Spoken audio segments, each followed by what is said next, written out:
5 லட்சம் காலி பணியிடங்கள் என்ன என்று கேட்டால் பதிலே கிடையாது.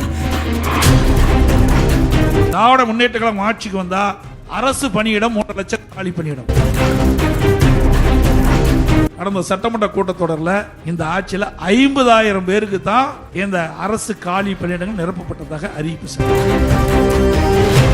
2021 சட்டமன்ற பொதுத் தேர்தல் போது திராவிட முன்னேற்ற கழக தேர்தல் அறிக்கையில் இன்றைய முதலமைச்சர் எதிர்க்கட்சி தலைவராக இருக்கின்ற பொழுது தேர்தல் அறிக்கையில் வெளியிடுகிறார். திராவிட முன்னேற்ற கழகம் ஆட்சிக்கு வந்தா அரசு பணியிடம் 3 லட்சம் காலி பணியிடம், அரசு சார்ந்த காலி இருப்பிடங்கள் 2 லட்சம், ஆக மொத்தம் 5 லட்சம் அரசு காலி பணியிடங்கள், அரசு சார்ந்த காலி பணியிடங்கள் இருப்பதாக அறிவிக்கப்பட்டு திராவிட முன்னேற்ற கழகம் ஆட்சிக்கு வந்தா இந்த காலி பணியிடங்கள் அனைத்தும் நிரப்பப்படும் சொன்னாங்க. கடந்த சட்டமன்ற கூட்டத்தொடரில் இந்த ஆட்சியில் 50,000 பேருக்கு தான் இந்த அரசு காலி பணியிடங்கள் நிரப்பப்பட்டதாக அறிவிப்பு சட்டமன்றம்.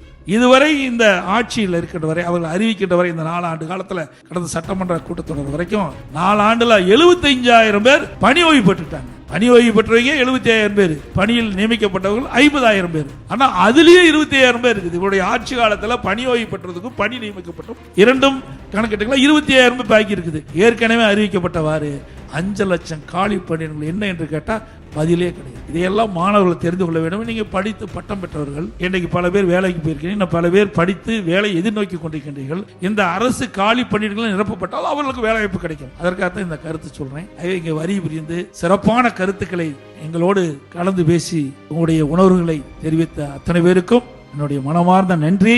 அதே போல இந்த நிகழ்ச்சியை ஏற்பாடு செய்த தகவல் தொழில் பிரிவு செயலாளர் அறிவிச்சர் சத்யன் அவர்களுக்கும், அவரோடு இணைந்து பணியாற்றிய மாநில தகவல் தொழில்நுட்ப நிர்வாகிகளுக்கும், இந்த நிகழ்ச்சியிலே பங்கு பெற்ற அனைத்து மாணவர்களுக்கும் இளைஞர்களுக்கும் என்னுடைய மனமார்ந்த நன்றி. ஊடகங்களுக்கு பத்திரிகைகளுக்கும் என்னுடைய நன்றி தெரிவித்து விடைபெறுகின்றேன். நன்றி, வணக்கம்.